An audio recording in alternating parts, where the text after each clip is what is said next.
Vamos a explicar cómo elaborar un circuito para luces de velocidad variable.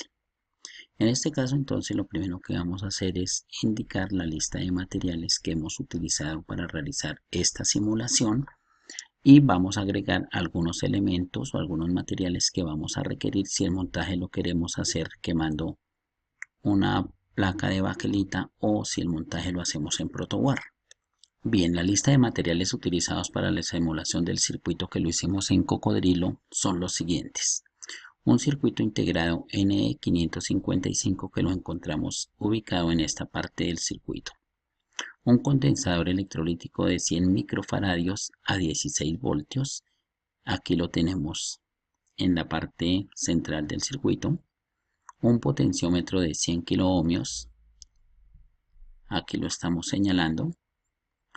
Dos diodos LEDs de colores rojo y verde, los cuales se encuentra uno en la parte superior que es el rojo y el verde que lo encontramos aquí en la parte inferior. Vamos a esperar que haya el cambio para que lo podamos visualizar.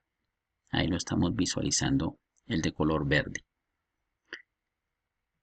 Un conector para batería de 9 voltios, entonces el conector es el cable que aparece aquí en la parte inferior conectando todo lo que sería tierra o el negativo de la batería, y por la parte superior otro cable que nos está conectando el positivo o el voltaje VCC para efectos del circuito.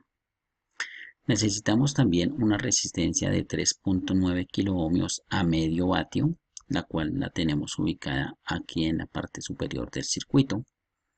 Tenemos una resistencia de 1.2 kiloohmios a medio vatio. Esa resistencia la tenemos aquí en el circuito. Recordemos que cuando explicamos el circuito anterior, esto lo llamábamos R2 y esto lo llamábamos R1, o al contrario, para efectos del circuito no importa la manera como las denominemos, si es R1 o es R2. Tenemos dos resistencias de 330 ohmios a medio vatio. En este caso las resistencias las tenemos ubicadas, una para protección del LED, que en este caso es el LED rojo, y la otra la tenemos ubicada en la parte inferior como protección para el diodo LED verde, que en este caso aquí lo estamos señalando con el cursor. Si nosotros fuéramos a montar este mismo circuito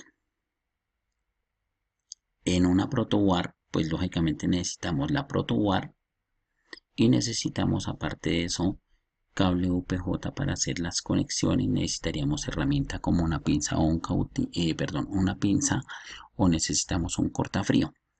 La soldadura de estaño, el cautino, la pistola, la crema para soldar en caso de que vayamos a utilizar baquela o placa universal.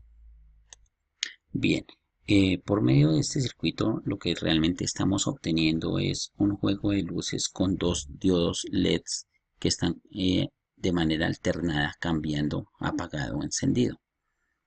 Esto se logra, esta alternancia en el apagado y en el encendido de estos diodos LED realmente se está logrando a través de la calibración de este potenciómetro y a través de los valores de estas dos resistencias. Si nosotros variamos cualquiera de estos valores o el valor del potenciómetro e incluso el valor de la capacitancia de este condensador, inmediatamente la velocidad que logramos visualizarla de cambio en las luces apagado o encendido de estos dos LEDs, pues va a variar.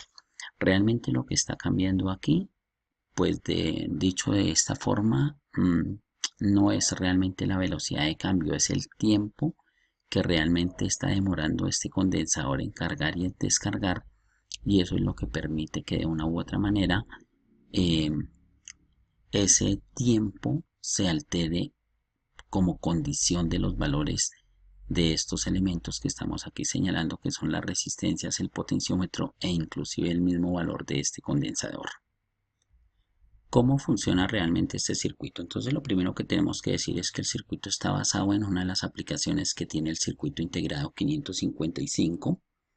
Tenemos dos resistencias, una de 3.9 kiloohmios y otra de 1.2 kiloohmios, que están conectadas en serie a este potenciómetro.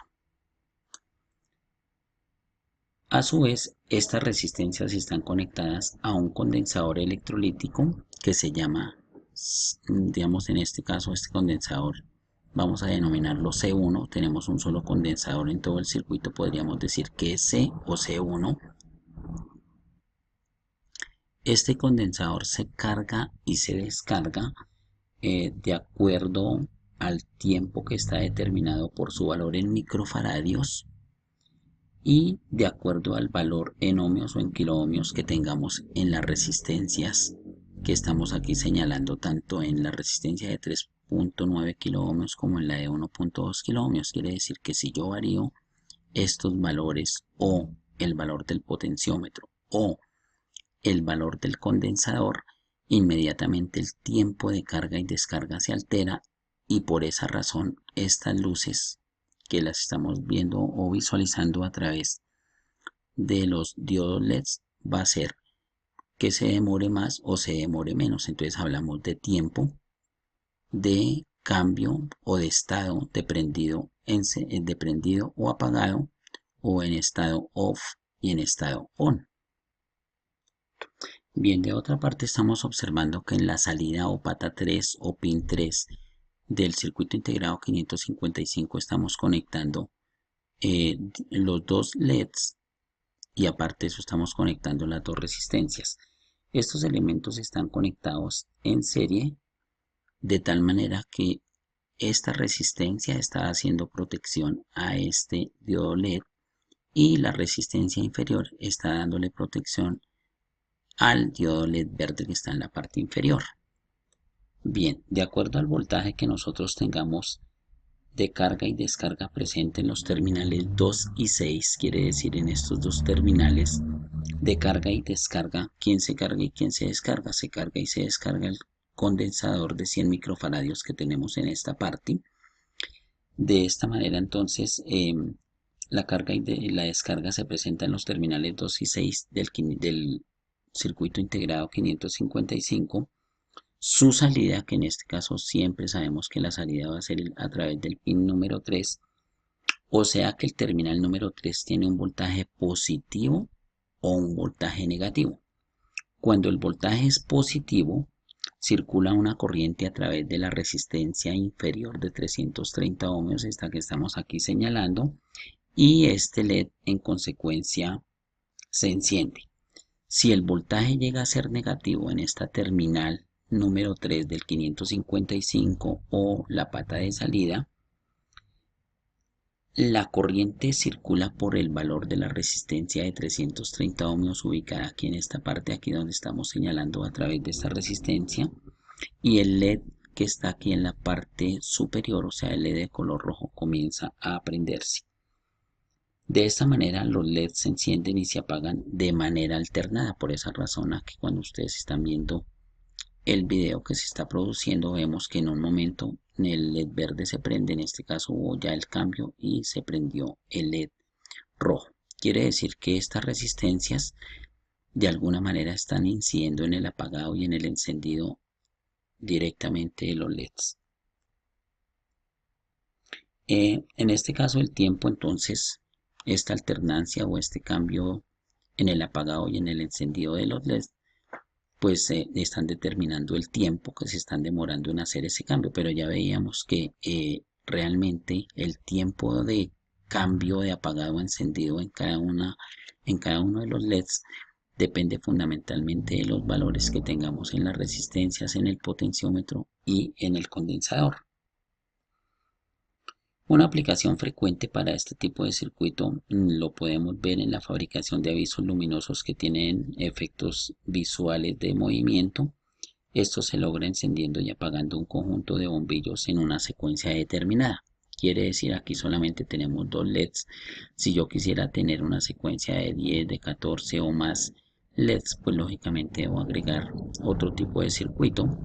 Bien, si quiero prender y apagar pues una mayor cantidad, digamos, de bombillos, en este caso pues los LEDs nos presenta o nos representa los bombillos, quiere decir que debemos agregar otros componentes para poder tener otros bombillos y una secuencia determinada que la determinará efectivamente la aplicación o el ejercicio o el problema que estemos solucionando. Agregando unos pocos componentes, por ejemplo, podemos agregar optoacopladores, resistencias, triacs. Se puede manejar una gran cantidad de bombillos formando un aviso luminoso que tenga un efecto visual giratorio. Pero ya hablaríamos de un circuito que no sería digital, sino un circuito de potencia. Por eso hablamos de los dispositivos como los optoacopladores o los triacs, los tristores y otros dispositivos para trabajar no con una fuente de corriente continua como en este caso es la pila que estamos utilizando, sino que conectaríamos directamente al sistema de corriente que tenemos nosotros en nuestra casa, que es de corriente alterna a 120 voltios, que es lo permitido en el caso de nuestro país. Bien, continuando con la aplicación que estamos teniendo en este momento para este circuito de luces de velocidad variable, entonces vamos a variar, a cambiar o a modificar la perilla del potenciómetro. Vamos a dejarla en nivel medio y vamos a observar y vamos a contabilizar a través del reloj de nuestro celular o a través del reloj de pulso el tiempo que en este momento se va a demorar para hacer el cambio de apagado y encendido, y de esta manera verificamos lo que se ha explicado, que uno de los elementos que influye en el tiempo de apagado y encendido de los LEDs que tenemos aquí para el circuito depende de uno de estos elementos como es el potenciómetro, que también depende de las resistencias y que depende del condensador. En este caso ya nos estamos dando cuenta el tiempo que está gastando o que se está utilizando para el cambio. Vamos a dejar que haga el cambio. Este tiempo lo podemos contabilizar, podemos mirar el potenciómetro en qué nivel se encuentra y con esto podemos hacer los cálculos realmente de ese tiempo T1 y del tiempo T2, que después lo vamos a explicar en otro video cómo se hace el cálculo realmente de la frecuencia y del ciclo y de los tiempos que se utilizan en estos circuitos que se trabajan con el 555 y que depende de otros, de los valores de los otros elementos.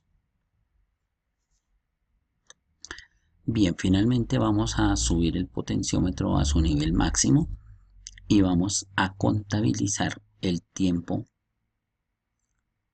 que se utiliza para que se haga el cambio de apagado y encendido en la salida. En este caso pues ya sabemos que el pin número 3 del circuito integrado 555 es el voltaje de salida, lo que permite que se encienda y que se apague pues de manera alternada cada uno de los LEDs. Ahí estamos viendo cómo está prendiendo y apagando y el tiempo que se está utilizando en este cambio. Bien, en este caso hemos cambiado el valor del condensador que teníamos acá inicialmente de 100 microfaradios, lo hemos cambiado por uno de 25 microfaradios.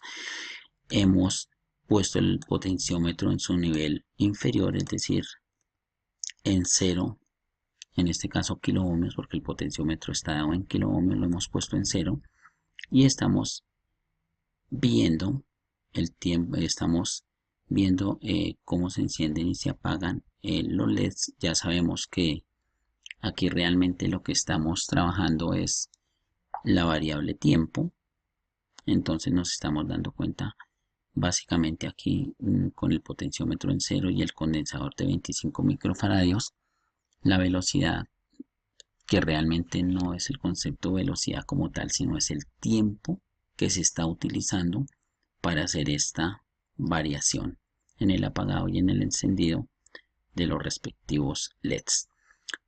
Ustedes deben experimentar cambiando los valores de estas resistencias para obtener el tiempo que se utiliza en el apagado y en el encendido de los LEDs, que nos permite pues hacer la visualización de cómo trabaja el circuito como tal.